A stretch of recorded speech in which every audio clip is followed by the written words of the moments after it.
परी की जादुई लाल सैंडल।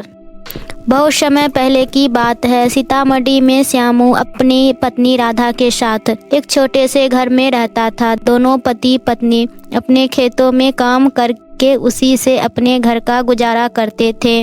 वो दोनों बहुत ही खुशहाल अपना जीवन जी रहे थे।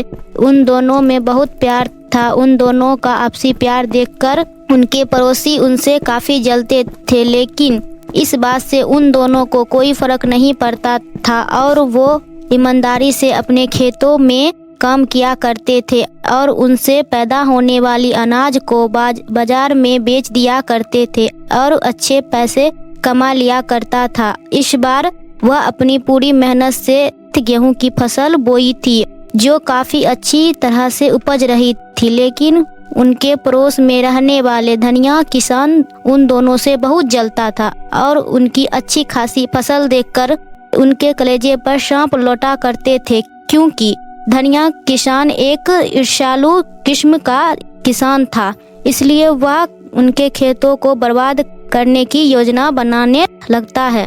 एक रात श्यामू खेतों में अब पानी डालने के लिए जा रहा होता है तो वह अपने पत्नी राधा से कहता है, राधा खेतों का लगभग सारा काम पूरा हो गया है, बस आज ही रात खेतों में पानी डालना पड़ेगा और हमारी फसल तैयार हो जाएगी। इस बार की फसल अपने से ही ज्यादा अच्छी हुई है, इसलिए हमें इस बार पिछली बार से ज्यादा पैसे मिलेंगे। ठीक है, तो मैं खेत में पानी डालने के लिए चलता हूँ, तुम खाना बनाकर तैयार रखना, फिर दोनों साथ में बैठकर खाना खाएंगे। ठीक है जी, मैं खाना बनाकर तैयार रखूंगी, आप आराम से खेतों में पानी डालकर आ जाइए। इतना बोलकर अपने खेतों में पानी डालने खेत की ओर चल देता है।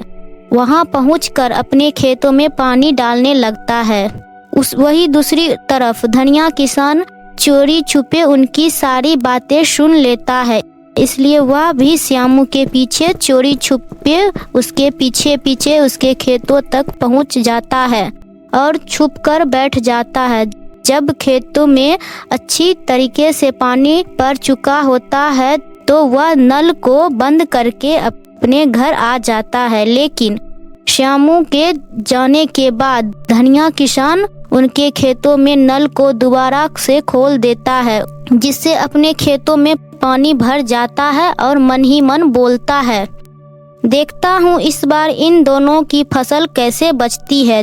जब आज पूरी रात खेतों में पानी भर जाएगा और अगले सुबह श्यामू अपने खेतों को देखेगा तो परेशान हो जाएगा, मुझे बहुत मजा आएगा। श्यामू के घर पहुँचते ही राधा कहती है, आ गए आप, चलिए अब अपना हाथ मुंह धो लीजिए, आपके लिए खाना लगाकर तैयार रखती हूँ। दोनों पति पत्नी आराम से बैठकर एक साथ खाना खाने लगते हैं। फिर खाना खाकर वे दोनों सो जाते हैं। अगली सुबह जब मनोज अपने खेत में जाता है तो वह खेतों को देखकर हैरान हो जाता है। उसके खेतों में चारों तरफ पानी ही पानी होता है और उसकी सारी फसल पानी में डूबकर खराब हो जाती है। ये सब देखकर वह पूरी तरह से टूट जाता है और रोने लगता है। रोते रोते श्याम अपने घर पहुंचता है और अपनी पत्नी राधा को सारी बात बता। राधा, हमारे खेतों में पानी भर आया है, पता नहीं हमारी खेतों में पानी कैसे भर आया, हम दोनों बर्बाद हो गए, हमारी सारी फसल खराब हो गई है। अरे आप ये कैसी बातें कर रहे हैं, ऐसा कैसे हो सकता है?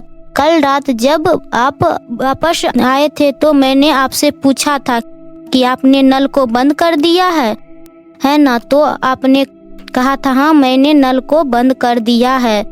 तो कैसे खुला छूट गया?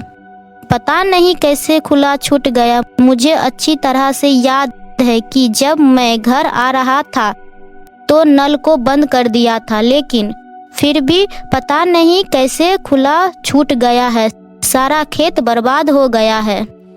ये सारी बातें करके दोनों पति पत्नी बहुत उदास हो जाते हैं और जोर जोर से रोने लगते हैं, क्योंकि इसी फसल से उन पूरा साल का गुजारा होना था।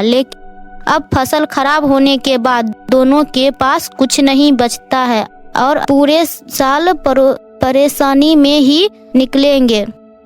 तभी राधा श्यामू से कहती है, सुनिए जी, मुझे लगता है ये सब किसी न किसी का चाल है। ऐसे भी यहाँ के सभी गांव वाले हम दोनों से जलते हैं। जरूर इनमें से किसी ने हमारे नल को दोबारा खोल दिया होगा, जिससे हमारे खेत बर्बाद हो जाएं। राधा, हमारे पास इस बात का कोई सबूत नहीं है कि किसी और ने हमारे साथ ऐसा किया है, इसलिए ये सब बोलकर कोई फायदा नहीं होगा। बेहतर यही होगा कि हम दोनों खेतों को ठीक करने की कोई ना कोई इंतजाम करें। श्यामू और राधा आपस में ये सारी बातें करके और ज्यादा परेशान हो जाते हैं और दोनों रोते रोते अपने खेतों की तरफ चल देते हैं। तभी वहाँ एक हिरन का बच्चा दिखाई देता है जो वहाँ दलदल में डूब रहा होता है और बाहर निकलने के लिए बहुत छटपटा रहा था। उसे देखकर उन दोनों को हिरन के बच्चे पर बहुत दया आ जाती है और श्यामू उस दलदल में जाकर उसे बचा लेता है। बाहर आते ही वह हिरन का बच्चा एक सुंदर परी में बदल जाती है और उन दोनों पति पत्नी से कहती है, तुम दोनों पति पत्नी बहुत ही अच्छे और ईमानदार लगते हो। तुम दोनों ने मुझे इस दलदल से बचाकर मेरे ऊपर बड़ा एहसान किया है। तुम्हें जो भी परेशानी है तुम मुझे बताओ, मैं एक परी हूँ, मैं तुम्हारी हर परेशानी का हल निकाल सकती हूँ। श्यामू और राधा अपने सारी परेशानी परी को बता देते हैं, जिसे सुनकर परी उन्हें एक जादुई लाल सैंडल देती है और कहती है, ये एक जादुई लाल सैंडल है, इसकी मदद से तुम अपने बर्बाद हुए खेतों को फिर से सही कर सकते हो। तुम्हें बस अपने खेतों में जाकर इस जादुई लाल सैंडल को हाथ में लेना है और कहना है, हे जादुई लाल सैंडल, हमारी मदद करो और हमारी बर्बाद हुई फसल को फिर से ठीक कर दे। ये जादुई लाल सैंडल हमारी हर समस्या को खत्म कर सकती है। जब भी तुम्हें किसी चीज की जरूरत होगी तो तुम इस जादुई सैंडल से मांग लेना।